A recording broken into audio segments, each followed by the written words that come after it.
Leeds United made the most of their second chance in the European Cup against Stuttgart, the team they say has more foreign reserves than the Bank of England. Leeds won 2-1 in Barcelona in front of a tiny crowd. Their hero was Shutt. He scored the winner less than a minute after coming on as a substitute, and tomorrow's his birthday.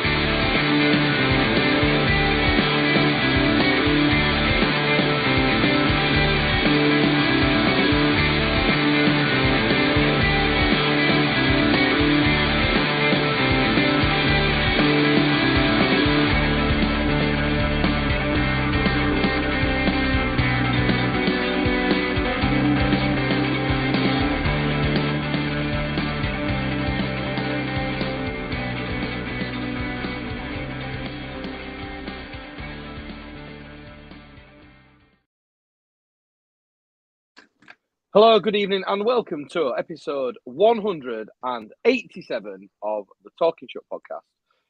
For anybody who's watching live at the moment on YouTube or Facebook, you will notice that we are bereft of podcast hosts, as there is just myself and young Ben holding the fort this week. Ben is away cruising somewhere. I think last known location was the Bahamas, or it may be in Panama, actually, today. I think I saw a post for Panama, so he's there. And unfortunately, Raggy is in a far less luxurious place with work that we'll leave nameless for the time being. So good evening to my fellow co-host, young Ben. How the devil are you, mate? How did five-a-side go? That's why we're a bit later on today. Yeah, it went well. A nice, I think it was 8-4 victory for us. Puts us third in the table. Good show tonight. Third. How did young Ben get on? What was your performance? If you could rate your performance, how did it go, young Ben? Just like steady 7 out of 10. Just break things up at back and just let the flair players do the work. Because I got about as much flair as much slippers I'm wearing now, to be honest.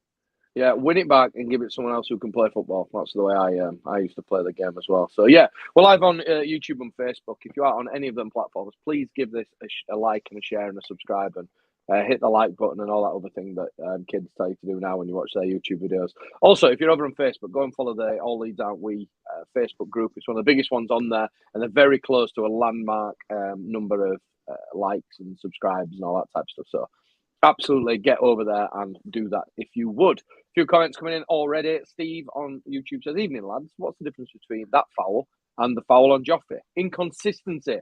Mike Dean's a blank, fill in the gap." We'll discuss that in a little bit. Jason Taylor says, "Evening, chaps." Ben Tillotson says, "Evening, lads." And Peter Onman, all the way from, I believe, Sweden, says, "Hello, boys." So, yeah, good evening to everybody who has tuned in. Firstly and foremostly, an apology for last week. We had kind of someone lined up as a guest, and it fell through at the very last minute. And we actually then said, we haven't really got a massive amount to talk about with the international break. I didn't really want to talk about re-perpetuating the cycle about Rafinha going to Barcelona, so decided to just give it a miss instead. Unlike some internet journalists. Unlike some clickbait journalists who just like to regurgitate the constant same non-story for the time being, round and round in circles. Before we get into tonight's show, however, I feel it's appropriate to mention it's the 22nd year anniversary of obviously the loss of two Leeds fans who went away to Turkey to watch their team compete on the European scene, and unfortunately lost their lives over in Istanbul. So I noticed at the game on Saturday there was a sort of an ad hoc remembrance from the fans turning their back to the pitch and sort of making a nod to the loss of Christopher Loftus and Kevin Spate all the years ago. I mean, Ben, you were mere an embryo at that point. Do you have any memories of it, of them events? No, I don't. But it's home every year. It comes round and we hear of it, and it's still shocking. It should never happen. We've seen events like it, again in the past. The likes of fans in Roma. I think a Liverpool fan in Roma, but nothing to the extent of what happened there. And like I say, every year it kind of doesn't sit right with me. And it's just nice that there's always that remembrance every year. The club come together as a whole to remember two of his own that should have never lost their life in the situation they did. Yeah, absolutely. I mean, I was obviously a little bit older than you, and I remember the return leg back at Ellen Road, and Ellen Road's known for its atmosphere at times, and it can be a little bit toxic from time to time. But I think that game will forever stick in my mind. I was only young, maybe sort of 14, 13, 14, something like that. And I just remember, the lines and lines of police and the minute silence before and things like that. And terrible, terrible times. And, our love from Talking Shutt goes out to the families who obviously still remember these guys to this very day. And, so I felt appropriate that we should discuss that before we get into anything else. Moving on then, mate. Southampton, this just gone weekend. Nice to be back in Elland Road after the international break, innit? Nice to get that Saturday sort of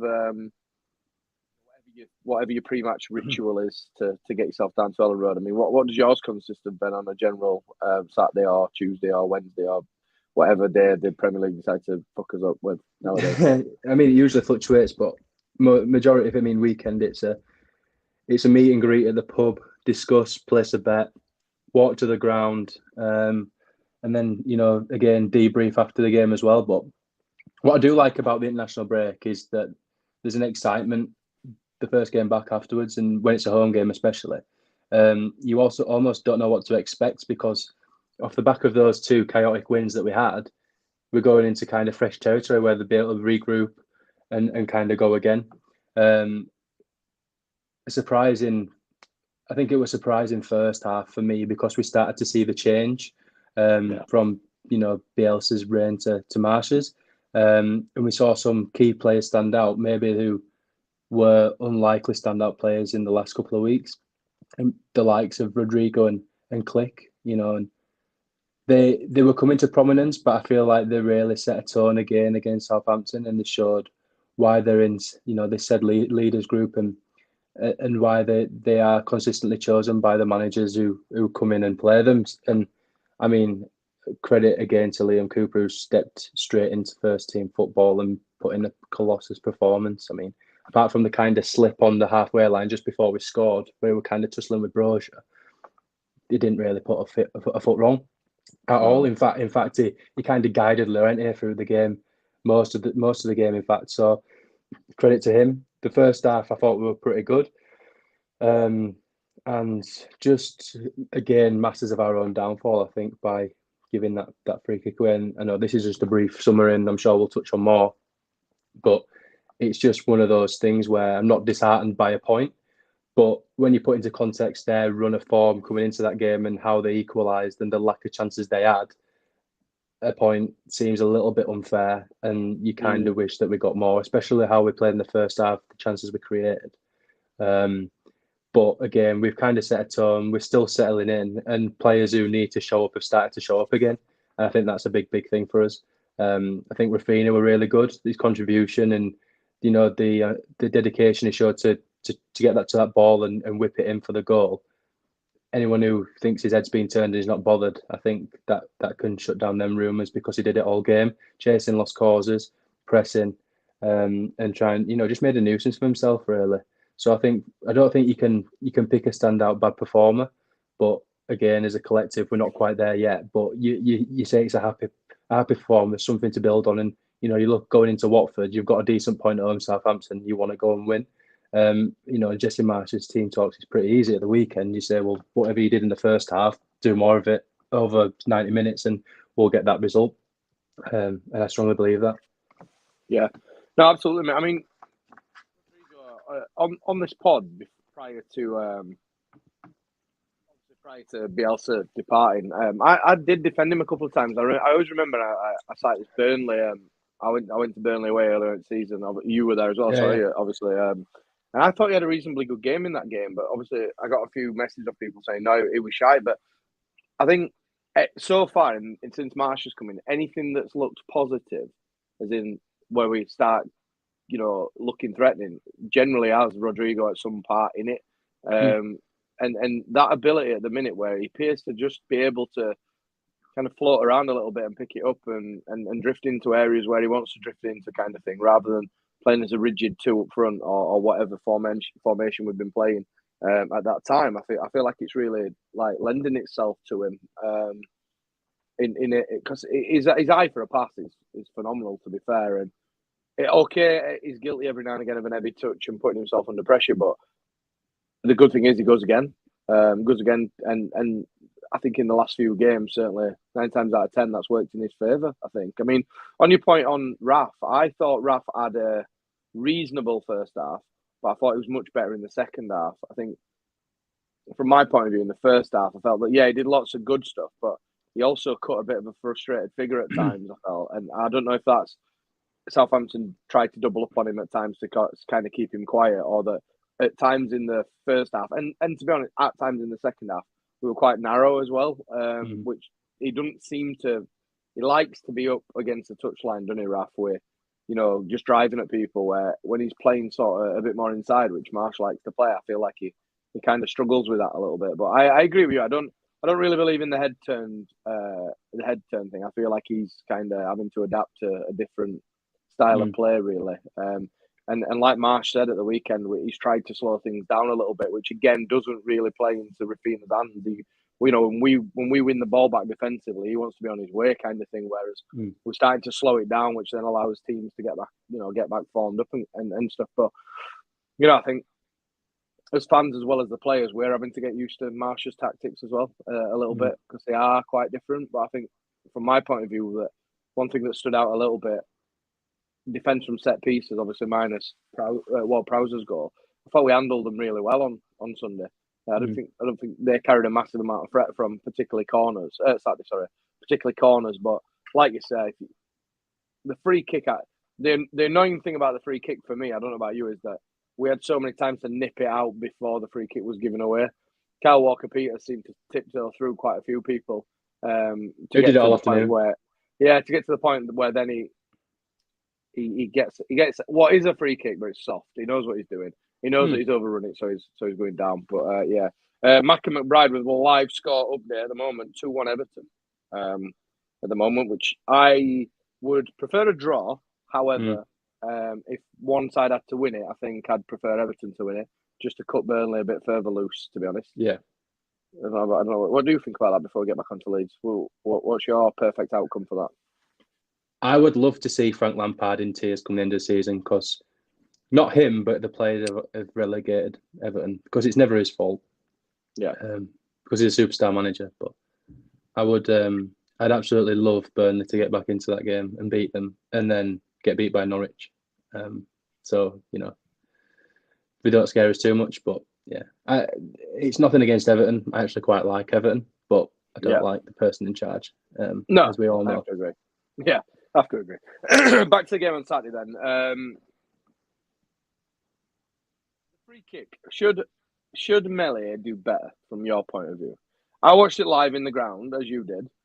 And where I was sat in N8, so sort of to the right-hand side of the goal in the Kop, about halfway up.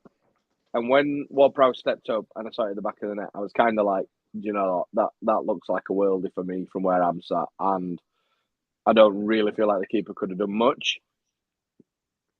But what did you think? I thought that as soon as the free kick were given and Ward-Prowse stood over it, I said that's 1-1. It's almost like a penalty for him. It's the perfect, and we can either sit here and defend Melia or we can sit here and slander him. But we've seen it, Ward-Prowse do it. I think it's 8 times already this season. And his technique is genuinely incredible. So I can't sit here as a non-goalkeeper and slag off Melia's starting position, because he set up his wall. He stood where I think he got a hand to it. But are there many keepers in the league who are actually making that save? I'm not 100% sure. I think the difficulty with it is that afterwards, post the incident, you always watch it slowed down 20, 30 times from 20, 30 different angles. And you can always kind of go, it should move his feet quicker, it should get there quicker, all that. But then play at full speed. And then I have a slightly different view. I think if you look at it in slow motion, you think, I think he should do better. But then you've also got to remember that Ward-Prowse is a world-class free kick taker. He's like 4 goals off David Beckham's record, isn't he? So essentially, look at his starting position. You think, okay, so where he is, he needs to be close. He needs to be closer, and he gets there. But with the technique that Ward-Prowse has got, if Melia steps to the right, he just goes to the corner. Yeah. So it's like you cannot underestimate the talent I mean, it's like a specials teams player in the NFL. You literally want to just run on, take a free kick, take any set piece, and then run back up. It's absolutely incredible what he can do. And it looks so dangerous. Even the delivery into the box, every time it just looks dangerous. You know, like I said, we looked pretty comfortable with set pieces, but they were putting him in the right areas. And that's just down to our organisation at the back. But, you know, the deliveries and what he can do is genuinely incredible. And there's not many players in the Premier League who you want over a free kick other than him, really.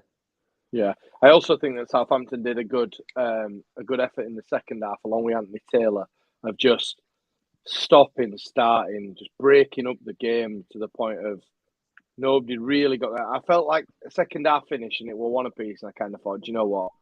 Probably a better result. 1-0, I kind of thought we'd go on to win it because we were carrying the threat. They weren't really, apart from obviously the save that Melia makes from Shea Adams first half. But second half, I felt like after they scored, it was very much what we've seen at Ellen Road many times this year, which was players going down a lot, the game stopping and starting. Anthony Taylor on Saturday went from the first half letting everything go and telling everybody to stand up to the second half blowing for the most minuscule amounts of contact for everything. And I was like, make up your mind. Are we letting it go or are we pulling everything back for everything? And again, just another, by no means did he cost us the game or any of that, but by no means a good refereeing performance again. So sort of flip-floppy in terms of what he wants from the game, I felt. I think from a fan perspective, and this is a very personal view, but after the chaos in Norwich and Wolves, I think that we kind of needed that game to just relax a little bit. Yeah. Like, you look where Southampton are. I mentioned their run of form. I think there were four losses before they came to Ellen Road, including an FA Cup game. But, you know, you look where they are at the table, you look how long they've been in the Premier League and the squad they've got, you know, they're a good team. And essentially, you're happy with a point. In any kind of point to us is important where we are now. And what's important is you mentioned about the heads going down. There were definitely a bit of a lull in the players, but there was never that. They just didn't give up. They didn't completely implode like they have before. I don't think we looked particularly dangerous until maybe Joffrey came on again in the second half. But essentially, it's just one of those games that we got what we needed. We move on. You know, like I said before, it gives us, you know, that level of performance, and we just move on to Watford. And I think if we do the same again against Watford, I think we'll come out with a win. So to me, it's another point on the board, and we kind of move on. There's no hard feelings towards it. I don't look at it and think, yeah, we should have win, and I don't look at it and think, oh, we got away with one there. It's a point, a good point, and you know, it's a point towards safety for next season. Absolutely, mate. So where do you sit now, Ellen Road? Ben? So I sit in the south stand, in the block next to the cheese wedge. So when you talk about Ward-Prowse's free kick, I was literally just to the right. Right. One of the main talking points after on social media was the Joffrey appeal for a penalty towards the end of the game in front of the cop. Now, when I saw it in real time, as in from where I was sat, I shouted for it, obviously, because I'm fickle. But I did actually think, I'm not sure there's much in that. Do you know what I mean? At full speed, I thought there's not much in that. However, you can't deny when you look back on the slow motion that it's very much like a penalty. Yeah, so in the kind of VAR age, it's one of them where if it's called, VAR will overturn it. But if it's not, VAR again won't give it. It's a frustrating one. But and again we talk about inconsistency, but essentially, you know, if Anthony Taylor give that penalty, VAR look at it and say, yeah, penalty. But he didn't, and you know, it wasn't really worth a review either. It's that thing again in it that people forget that VAR is actually there for clear and obvious errors, and it was one of them where it was a bit both ways. So therefore, when it wasn't given, it wasn't a clear and obvious error. Same as like you say, if it had been given, it probably wouldn't have been a clear and obvious error again. So it's kind of one of them, I think. And although disappointing not to take 3 points, a point is far better. Texas, you know, another point clear of the dreaded drop. I mean, overall, what have you made? I mean, we talked briefly before about Jesse Marsch, but what have you made of Jesse Marsch? Since he came in, obviously we had the game against Leicester where we gave a good account of ourselves, but ultimately lost. We had the woeful performance against Villa, and then off the back of that, we've had 2 wins on the bounce in the dying embers, and then a fairly solid performance against Southampton. So yeah, I mean, I'm very much an Erling Haaland fanboy, so did watch of him a lot at Salzburg. Not in any great detail. I'm by no means some kind of tactical analyst or anything, but I liked his personality. You see a lot of him on Twitter, team talks. You see a lot of seminars he's done. I like the way he talks about the game. I like him as a person. I think he's a very personable character, very down to earth, very humble. And he was walking into what most viewed as an impossible job. You are following a club legend who the fan base adore, regardless of the situation that he left us in. We loved him. We never wanted him to leave. Essentially, not one person you asked to say we want Bielsa to go. I don't think so. So winning a group of Leeds fans round is hard enough at best of times. But when we are on a bit of a downward spiral, it takes a lot. It takes a massive character to turn it round, and it takes a lot for him to come in and win that group of players over as well, because how loyal those players have been to Bielsa through thick and thin for 4 years. The dedication they give to him to be able to play that kind of football and to be as successful as they were, because he's made Premier League players out of, mid-table Championship players. And, there's players that genuinely owe him the career, who see him as a father figure, who've probably made them better men than just footballers as well. So it's a tough crowd, not just the fans, but the players. And he's walked in, he's got 2 wins, 2 losses, and a draw. I mean, for me, I think it's a very, very good start. He's not been able to implement his ideas properly. He hasn't got a full backroom staff in there yet. And I just think that he's slowly winning the fan base over. I think the players have bought into him straight away. And I think we've seen that with big players coming out, sticking up for him, and not just sticking up for him, but putting in performances on the pitch. We talk about Rodrigo and the resurgence, talk about Click, we talk about Cooper coming back and that. I think one thing as Leeds fans that we will always stand for is no matter what result is, we leave everything on the pitch, and they've done that, I believe, every game, apart from Aston Villa, which were a bit of a shit show. But I think there were a lot of pressure on that game. It was the first time back at Ellen Road, post Bielsa, trying their best to not only play for the crowd, but play for the new manager. And it went against us. I think the Villa game, we played the occasion, we didn't play the game. And I think they got in their own heads a little bit. I think he's an exciting manager. He's a very intriguing guy. And he may not be this tactical genius that Bielsa was. He may not. But what he is a hard-working and an honest man. And I think as Leeds fans, we can all appreciate that. He's made public appearances. There was a memorial at Ellen Road for Chris and Kev, which we've all seen on Twitter. He was there, and he speaks very well, and he speaks very highly of the city. And like Bielsa, he's actually taken time to indulge himself in the culture as well, which is a massive thing, because I think it was Phil Hay who made the famous quote about Leeds, and a lot of people dislike Leeds, but it's not for them, and you have to understand it. And I'm a true believer of that. A lot of people who dislike Leeds don't actually understand what Leeds stands for. And as an outsider, especially from America, where football's not the most prominent sport, probably not even in the top 3, to come and to indulge and embrace himself in that culture, it's a massive step. And the biggest step is winning over the fan base and winning over the players, and with that buys him time in the ownership. I think that's what Bielsa did. There were a cataclysmic decline with the results against Bielsa, especially in that run after just before his sacking. But there was still the backing of the fans. The board lost faith, but I think that's just because of how we lost the games. And they're to make a business decision, which obviously as fans we don't like. I don't like. But in short, in answer to your question that you actually asked, I like him, and I think that I don't think he could have done much better given the circumstances that he came into.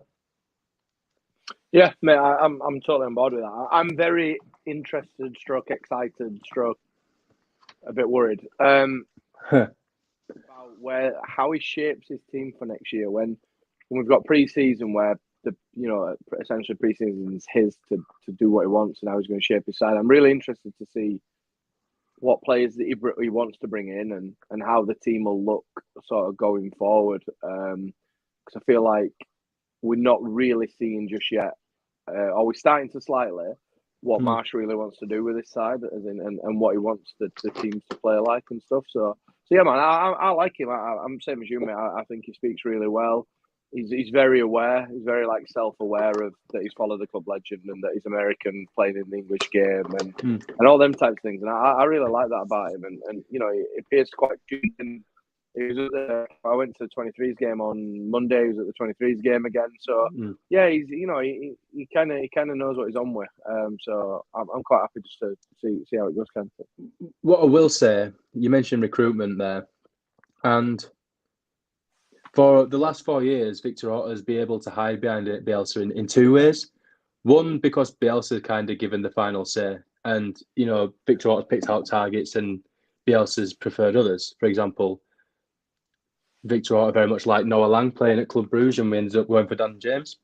So he could hide behind that. Also, the recruitment pre-Bielsa was then made better because Bielsa made the players like Alioski, like Craic into Premier League players. Now, the board have to trust Victor Orta to be able to identify players that will fit the style of play that Jesse Marsch wants. But essentially, Jesse Marsch is coming to be the first team coach. He prides himself on his work with the players on the pitch, not in the boardroom making business executive decisions, choosing players like Bielsa did. And by no means is this a criticism of Bielsa, but there's nowhere to hide. When you are investing money, especially in the Premier League, you need to make sure that you're doing it right.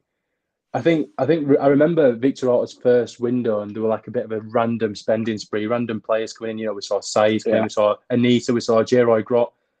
And if them names don't scare you, then I don't know what will. So all I'm saying is, he comes in with a good pedigree, very good coach. He needs to be given the tools to be able to do his job, because that was his downfall at Leipzig. That team were built for Julian Nagelsmann, and the transition between Nagelsmann and Marsch was very different. Like I say, I'm by no means a football expert, but the way they play is very, very, very different. And Marsch admitted that himself in interviews. And we saw that, he mutually agreed. He was sacked, I guess, but the mutual agreement was it's not working out. And again, there's players that have been identified that we've seen, the likes of Brendan Harrison. We've seen Minamino mentioned as well. And these kind of players, they suit the style of Marsch, and it is his job to get a tune out of them. But again, he needs to be given the right players to get that tune and to play the way we have. Because, you mentioned Raf in the game against Southampton. He does look frustrated, and he looks frustrated because he's playing, brand of football he's not used to. Yeah, I think Jack Harrison's taken to it a lot better than Rafinha has, to be honest. I think Jack Harrison looks a lot better centrally in tight spaces. But I think that's just because naturally, I think Jack Harrison did say in an interview that going through the college system and early days in MLS, it were a 10, very much playing centrally. So, I think you just got to look at it that way. And again, that's why I don't think we've seen the best of Marsch yet, because we're playing with essentially, square pegs in round holes. Rafinha and Dan James don't really suit the system, but it's the best we have in the situation. Apart from maybe Gellhardt, who's on the bench, but he's carrying a little injury, for example. So yeah, on recruitment, I think it's massive and it needs to be done right. It can't be just a spending spree for the sake of it. I don't expect to see a massive influx of players, but we need 4 or 5 quality additions that are going to hit the ground running. And that's another thing as well.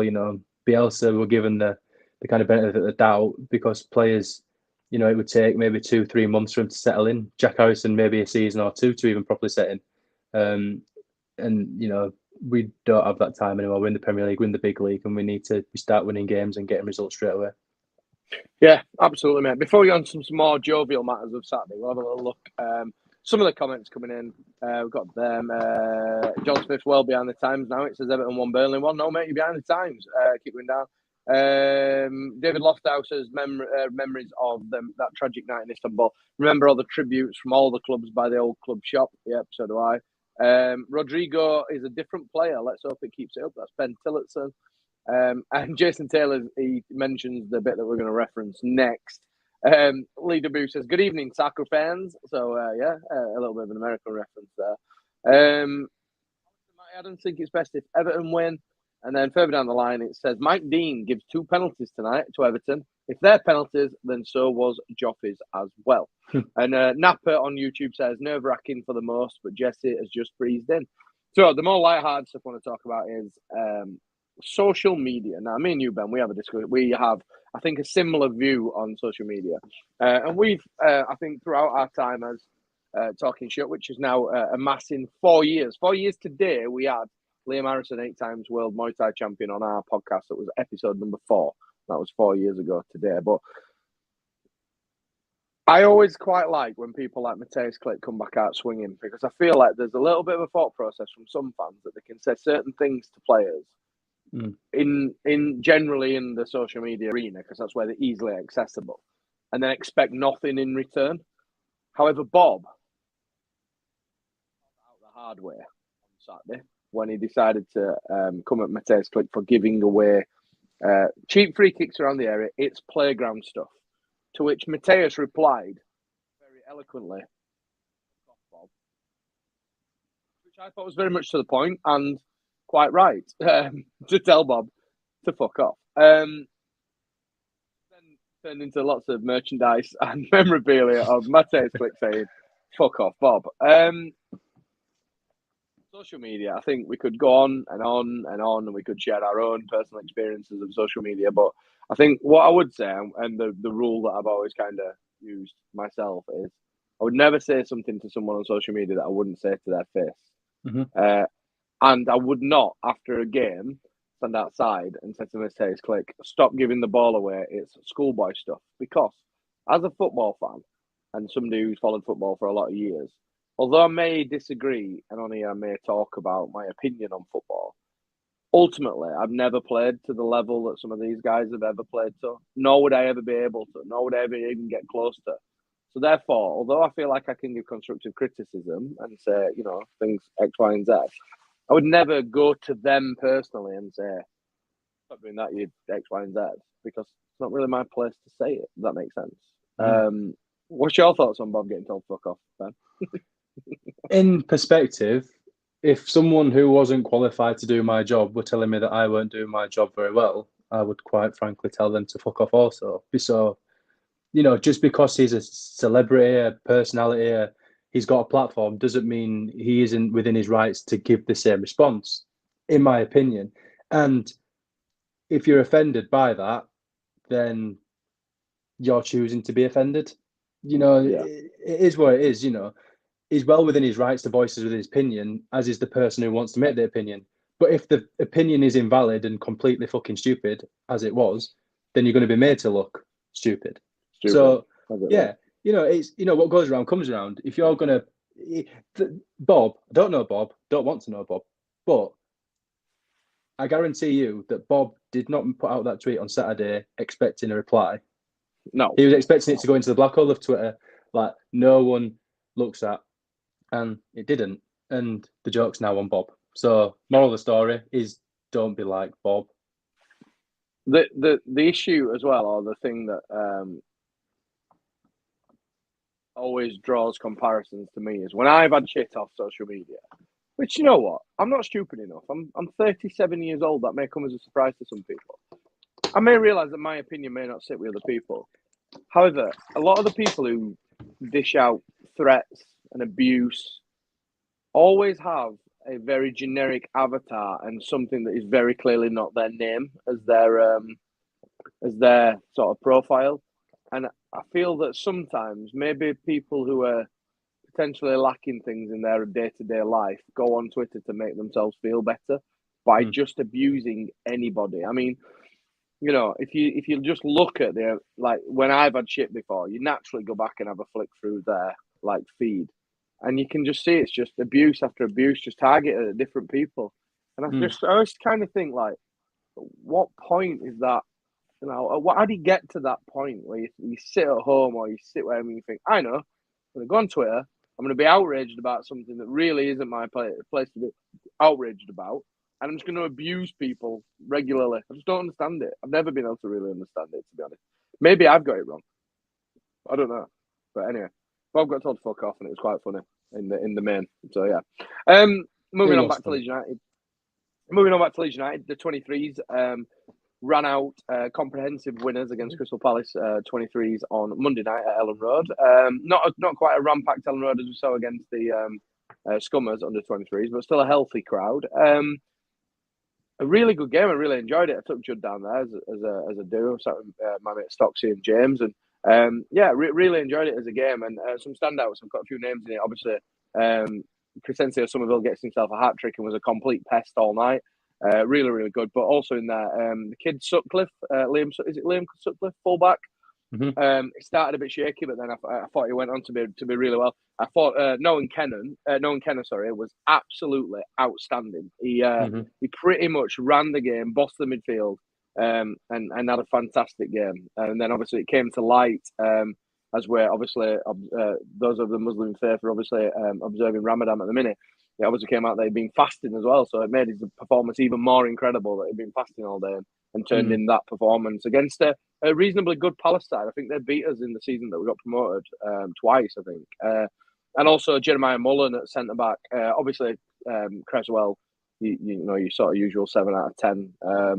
But yeah, Jeremiah Mullen as well, fantastic, and Danny van der Heuvel with some good saves as well. So all in all, another nice night out at Ellen Road. I'm quite getting into the 23s under the lights at Ellen Road. It's quite nice. It's a different kind of feeling. Some talented boys in that side. Jack Jenkins were top class again. That's me 10% for mentioning him on podcast. Yeah, just it's good, and they've kind of gone on a bit of a run and kind of pulled a little bit away from danger themselves now. So it was obviously an important part that they stay in PL2 for obvious reasons. The higher the status, the more players we can attract. So yeah, I think everything's kind of rosy. Did you manage to watch it, Ben, or catch the highlights, or were we busy working? Or? I am a very busy man at the minute, so I had intentions to go, but life said no, unfortunately. I managed to catch the highlights, but one point I will make is that Somerville's is incredibly talented, and he very much deserves game time in the first team. My only question is, as we mentioned, does he suit the style of football that we are playing in the first team at the minute? He very much did under Bielsa, but I'm not sure where he fits in now, if I'm completely honest. And I would love to see him, but I just think he might need to change his game a little bit to fit in. Yeah, I mean, I think it's a really difficult one, Win, because obviously he's ripping 23s up. He's at that point a little bit like Joffrey was, where you think you've no real reason to be at this level. Like you're better than this, far better than this. And he's got 2 hat-tricks this year, and he's been phenomenal every time he's played. But then when he's played in the first team very briefly under Bielsa, I think he came in kind of the wrong circumstances, where it were games when we were behind, or it were games when you're expecting a lot from him, but he's a young lad making his debut and all that type of stuff. But I think it'll not be lost on Jesse Marsch that he's been as impactful as he has, and I think it's now up to Marsch really to manage that and see if he can make that transition to the first team. It's definitely a big conversation to have in the summer. It was very much clear that he wanted to leave on loan in January. Getting a player of that talent to stick around for at least another year, it's a big ask, because he's not going to be guaranteed that game time. There will be players that are brought in the position that he wants to play in. So it will take patience, and it's whether he's got the buy-in. I think he'd very easily be able to go to another European league and have a starting spot. Maybe if he went back to Holland, the Bundesliga, maybe even Spain, France. Even the Championship, even a lower Premier League team. Maybe he might. I know that's what we are, but someone who plays with wide wingers, he might fit the mold straight away. It'd be a shame to lose him, but it's one of them. It's a big decision in the summer, and it's just got to be what he. And I do think it'll fall in the hands of him and his agent and what he wants to do. And you know what? Absolutely no hard feelings if he chooses to go and find more football. But it'd be a massive miss. But you know, it shows that the work that has been done to develop that 23 squad is working, because we're not talking about moves to the second tier in Spanish football or third tier in German football or whatever. We know this is a guy who's probably going to get a move to a European club and start games. You know, not a top European club, but you know, first team football in a top division. You know, at what 19, 20 is it? Yeah. You know, yeah, he's an incredible talent. I think that he's just maybe coming through at the wrong time at the minute. I also think we've got to remember sometimes as fans, and I'm as guilty as anybody, you kind of see these guys in the 23s and you want them all to break through and have a first team, you know, berth and, you know, all that type of stuff. But the reality of it is that not a lot are. We've kind of got to remember that the 23s is a bit of a finishing school to also bring finances back into the club. So, you know what? Consencio Somerville's been absolutely remarkable. A phenomenal player at that level. Do you know what? Because he kind of maybe doesn't fit into Marsch's philosophy at the moment or the way he wants to play. You know, maybe that's a way of just recouping a bit of more money as well. You know, because with what he's done, you could demand a relatively reasonably good fee for him, or at least a good sell on, or you know, something like that kind of future proofs the club a little bit. So you know, as much as I'd like to see him be given an opportunity and break through, if that's not going to come because of the way that we play or whatever, then you know, it's an opportunity for the club to recoup a bit of money in as well. So you know, I think we need to remember that sometimes as well with the 23s. We all love to see him come through and stuff, but it is also a way of raising funds for reinvestment into the side, I think. So, well, yeah, we'll have to wait and see with Somerville, but he's definitely doing himself no harm in terms of being in shout for a starting berth or at least some game time in the first team for definite. Moving on then to this upcoming weekend, a trip down south again to the Hawthorns. Not an easy game, to be honest. A lot of people are kind of writing this one off because Watford are down there, but I know on my way to the game on Saturday, I was listening on the radio to Watford Liverpool, and they gave Liverpool a bit of a tough time early on. So they're no slouches, and under Hodgson, you kind of know that they'll be defensively solid. I don't think it's going to be as an easy game as we think it is, to be honest, down there. No, I don't, and I'm pretty happy with the cushion that we've got going down there, because a slip up wouldn't necessarily hurt us too much, I don't think. But we do need to be going down there and winning, really. I think we need to be going down there and putting a solid performance. And I think we can. I just think that we need to be very wary. I think we need to have our heads on, and we need to see, look, this is a massive game. I think we need to treat it like we did the Wolves game, the Norwich game. And I don't care how we win. I don't care if we shithouse's way to a 1-0 victory, but we just need to show some real bollocks and play with no fear and just get in the faces early, because that's what happens. You know, they don't necessarily look dangerous. They're just pretty solid. You know, yeah. Unless Roy Hodgson boots up, because you know, I don't know if you've seen on Twitter today, but it seems to have quite the left peg on him still at the minute. But you know, I don't think it's definitely by no means they're going to roll over and let us tickle the belly, but it's if you're going to be taken seriously in the Premier League, you need to be going to winning in these games, and you want a comfortable win. You don't want to be, you know, we made it hard against Norwich. Let's not do that again. No, for the sake of my blood pressure and heart, please let's not do that again. So yeah, I think it'll be a tough game, but I think what we've seen under Marsch is that we are, you know, minus the Villa game, we are much more solid, or I feel like we are. I don't feel so much heart in mouth anymore when teams break on us or such like. So yeah, it'd be very interesting to see. Trevor Hughes, however, has brought us all back down to earth with a crashing thump. Says we've won one game inside the M25 in the last 5 or 6 years, and that stat bothers me. Yeah. West Ham this year, was that it in league? My logistical, believe it or not, I work in logistics, and my logistical knowledge is fucking dreadful. So I don't know. West Ham is inside the M25, isn't it? I'm not. Stratford. Yeah, it's inside the M25. So that's one. Who was the other one then? Who was the other inside the M25 victory? Brentford. Did we beat? No, we didn't beat Brentford. I don't know. In 6 years, did we beat Brentford at home in the Championship?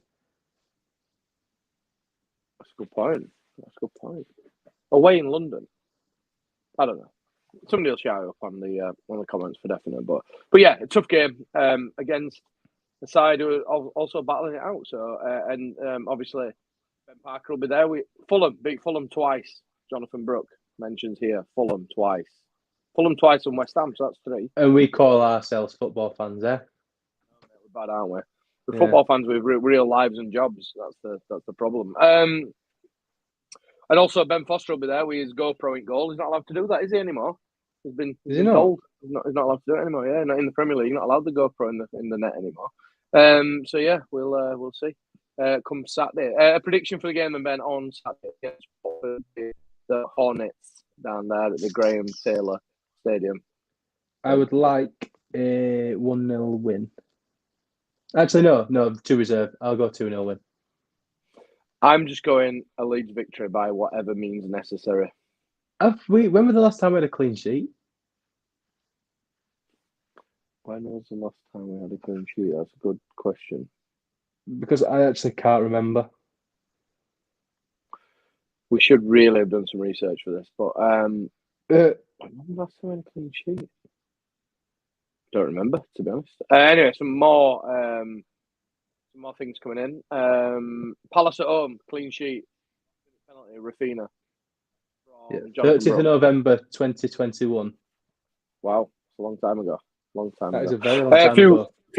Few comments coming in. John Matson 2-2. Taylor says 2-0.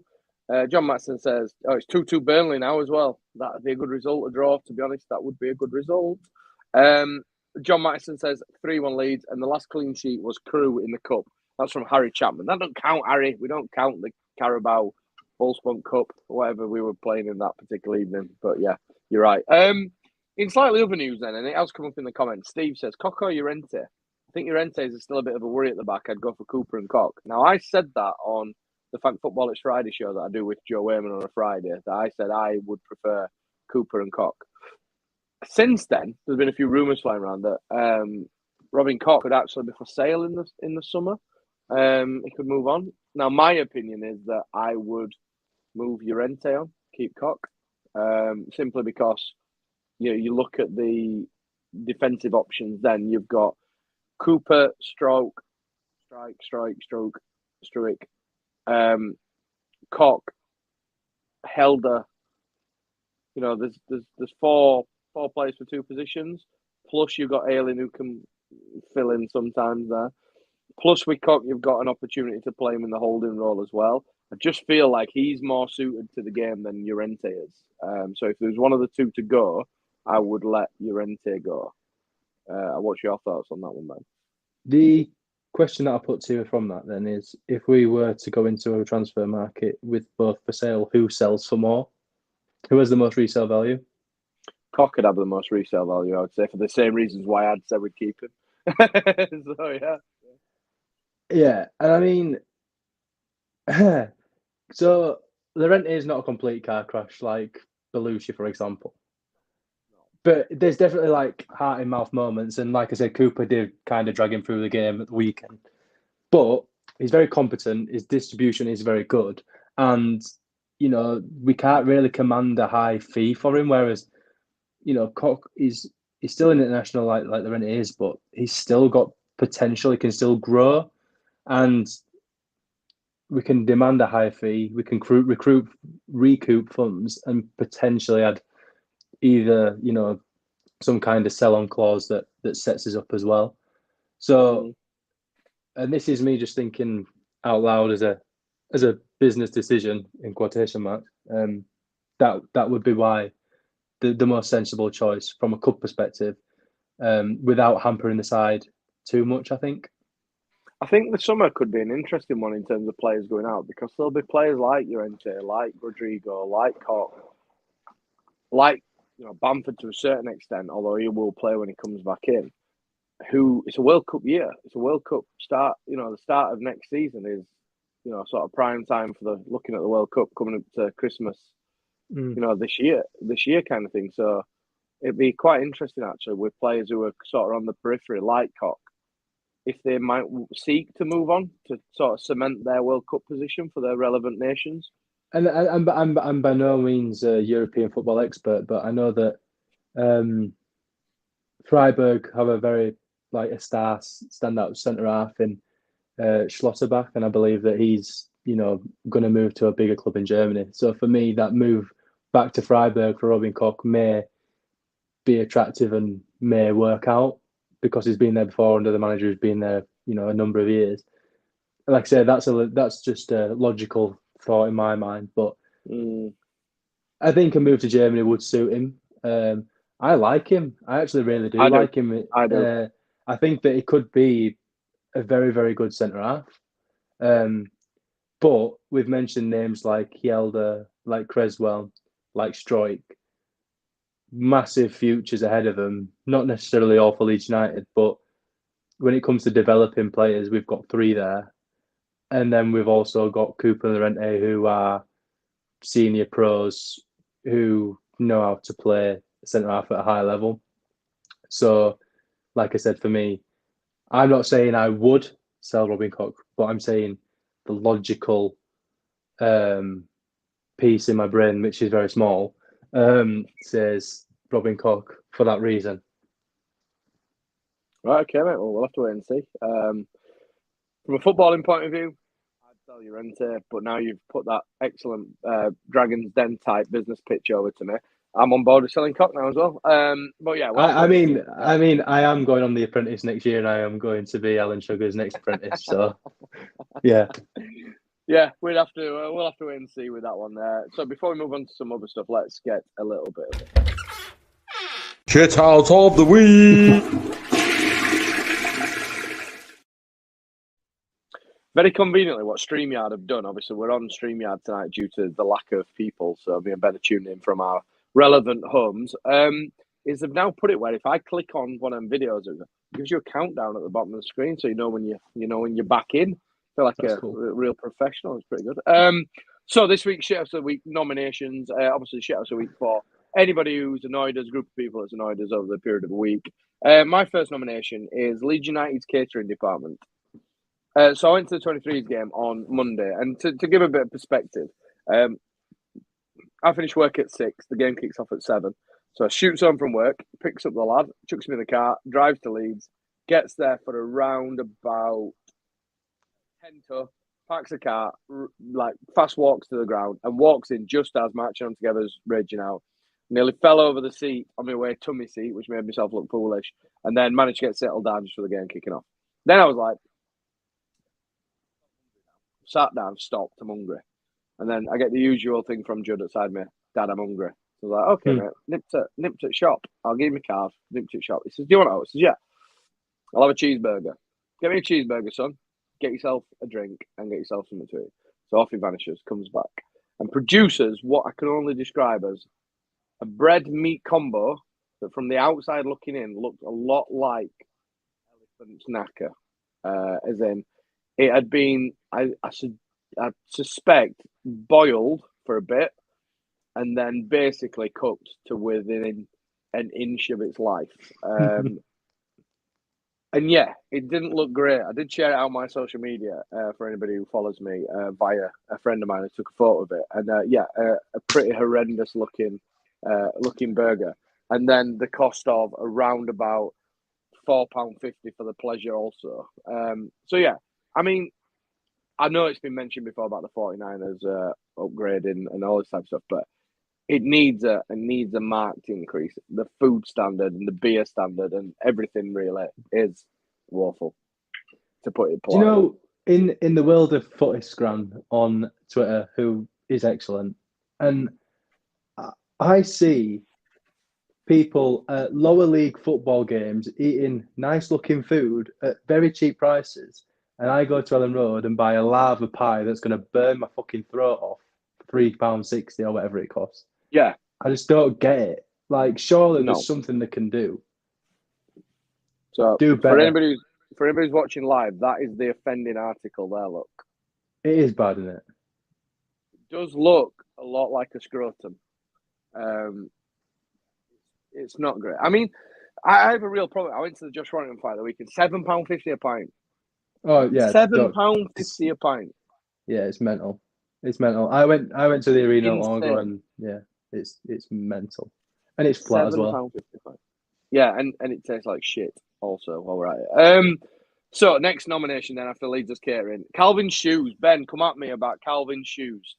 Don't think there needs to be anything more said about Calvin's shoes other than what the fuck was he thinking to put those on his feet? Have we got to the bottom of like what brand they are or where they're from? Or the thing is, like, obviously not a man of great style myself, but the entire ensemble that he chucked on was insane. That he got like some dungarees on, like massive oversized jacket, and then boots. Would that be an accurate representation of them? Absolute credit to Calvin Phillips for being able to walk out of the door wearing that outfit, because that takes some serious bollocks. Mate, he almost looked like he decided, I'm going out. Ash, where's my trainers? Don't know, but Cockcat came around last night and left his shoes. Maybe bob them on. They'll do. Then he stepped out the house with him on. Where was he going? Did we ever get to the bottom of where Calvin even was or where he was going wearing them things? As much as he's earned my respect for actually pulling off that outfit, well, not pulling off, but wearing that outfit, it is an absolute tragedy that them shoes actually exist on this planet. Oh, mate, I absolutely love the man. I cannot... On Saturday, when I saw him before the game, running around like essentially a child on the pitch at Ellen Road, just kicking the ball around and taking free kicks and messing about with the goalkeeper, and then running on and tackling Joffrey in the warm-up and little things like that. I cannot speak highly enough about him, but them boots are horrific. Yeah, let's just hope they don't make an appearance again. I just think they deserved a mention because they were genuinely terrible. It would have been hilarious as well, though, if he'd have come out on Saturday with one football boot on and one of them boots. That would have been quite funny. But moving on, the next nomination is Ralph Rabbit-Hutch for his tactical break on 60 to 70 minutes. Do you honestly think he programmes them in? Yes, I do. I think the way that Kyle Walker-Peters went down over an absolutely nothing injury in the goal mouth, and the length of the break, and the messages getting passed on the pitch, and the water getting passed to the players. And it's not just against us, it's against every other team, every week. And the fact that no one's picked up on it and there's no legislation to stop it from happening is fucking ridiculous. It's actually hilarious, though. I would love to know how they coordinate that in the changing rooms at half time. Right, okay, so let's have a little look around. Right, lads, 60, 70 minutes, anything. Just go down, grab your knackers, hold your face, whatever it needs to be. Ralph needs to get some stuff on pitch. Right, so who's the scapegoat today? Right, okay, Kyle. Next time you get an opportunity, bump into Fraser Forster, who essentially, by the way, Fraser Forster is that character off of Night of the Museum. You know, them big, like, concrete heads that just go dum, dum, dum, dum. He reminds me of that. Like, yeah, it does. He looks like he has literally been cut out of Easter Island and then stuck in a goalkeeping jersey and lobbed inside Ellen Road. Like, and he falls into a long line of people as well, along with Tim Krul, Emmy Martinez and him, who clap the cop. Like, come on, lads. This is a well-known fact that you don't clap back to the opposition fans because they'll just tell you to fuck off. But he insisted on doing it anyway. So, yeah, Ralph Rabbit-Hutch and his tactical break. Who are we nominating this week then, Ben? Leeds catering, Calvin's shoes, that are probably very expensive, and Ralph Rabbit-Hutch's tactical break. Who are we going for? I mean, I was saying words that I probably couldn't say right now on Saturday when I saw him go down and the length of the break and the messages. I'd have to say, Ralph Rabbit-Hutch, but because of your traumatic burger experience, I think I might have to agree with you this week. No one should be put through that kind of pain, mate. Yeah, we've had a little bit of a late entry as well. Mac and McBride said Bob's got to be Shithouse, but to be fair, I feel like Click owned Bob. I feel like Click is the rightful owner of Bob, so I think like we can't nick that off him. That belongs to Clicky. The Knacker burgers, really offended me, and the cost of the price of it, and the fact that after you bit into it, it was a bit medium rare inside as well, to prove that it had been literally nuked within an inch of its life. So I'm going to Leeds catering. Also, a lot of the staff who work behind the bars and the catering staff are incapable of holding a conversation between two humans. That's difficult as well for some of them. But anyway, Mark Jones has just tuned in and says, "Hi guys, hope you're both good. Just watched Jesse Marsch's interview with Adam Pope. Marsch is a class person and coach by the look. We'll be fine this season. Yeah, hopefully so. We will be fine. So this week's Shithouse of the Week nomination and winner is the Leeds United catering for that horrific burger that I had to endure. By the way, I ate a lot because I am essentially a billy goat from Barnsley. And I ate it all. So yeah, but it didn't look great, to be fair. So they are the winner of this week's Shithouse of the Week. Would I buy it again? Probably. So that makes me just as bad as them. But you know, when you're hungry, you're hungry. That kind of does bring us to an end of episode 187. Before we go, though, we need to hear from one of our sponsors, the guys at the Terrace, the very best in a retro kit culture. And they've even got a pop-up shop now at Meadowhall, Sheffield, pop-up terrace shop. You can go down there and get yourself some mugs. Big thanks to them guys. Continue to support us. All the very best in retro kit culture at the moment. Get yourself a personalised mug, whatever you need to be, whatever your poison is. Go check them guys out at terracestore.com. Slightly somber, but also serious note. I just want to give a little bit of a shout out to a very impressive young man who I came to meet a fair few years ago. So a friend of mine at work, his nephew was struck down with a cancer diagnosis, and he's a young boy. Didn't had an healthy lifestyle, bang into his boxing. Didn't drink, didn't smoke, all them types of things. Got struck down with cancer. The lad Bailey battled through, ended up having to have his leg amputated. So if you can just imagine a young fit lad into boxing, into his sport, all that type of stuff, then has the sort of probably worst case scenario really of losing a limb, taking that away from him. I was very lucky and honoured to share a game in one of the boxes at Ellen Road with Bailey. He came to one of the games with us as a guest of us when we used to have the box at Ellen Road. That was obviously proper sport, and a remarkable young lad in the face of a horrible illness that was taking over his life. And as a result of that, Bailey went in for a bit more sort of treatment, and I managed to, through a mutual friend, get in touch with Berardi and managed to get a signed flag from the team. And wherever he went, Bailey had this above his bed whenever he was having treatment. So while he was ongoing, he then had his leg amputated, sadly, and then he was guest of Josh Warrington at one of the Leeds games on the pitch when Josh was world champion, carrying his belt around and all that type of stuff. And his dad's a salt of the earth guy, all his family salt of the earth guy, but really tragically and sadly, Bailey's lost his battle with cancer in the last couple of days, and I'm gutted. I'm devastated for the family. Such a nice family, and the worst things that possibly could happen to the best people you could possibly be. So, from my point of view, hand on heart, sending all my love to Bailey and his family, and again, us as fans and stuff like that, we remember our own, and I'm really honoured and privileged to have met Bailey, and he had the sort of strength and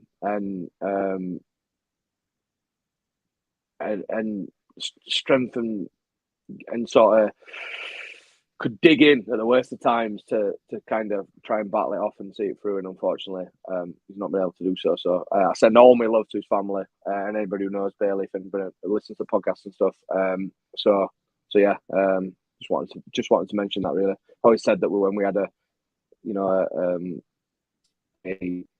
following we got, that we should use it for good, and that's one I feel like we should use it for. So yeah, big love to Bailey Lindsay, and you'll not be forgotten, pal. Good luck up there, kind of thing.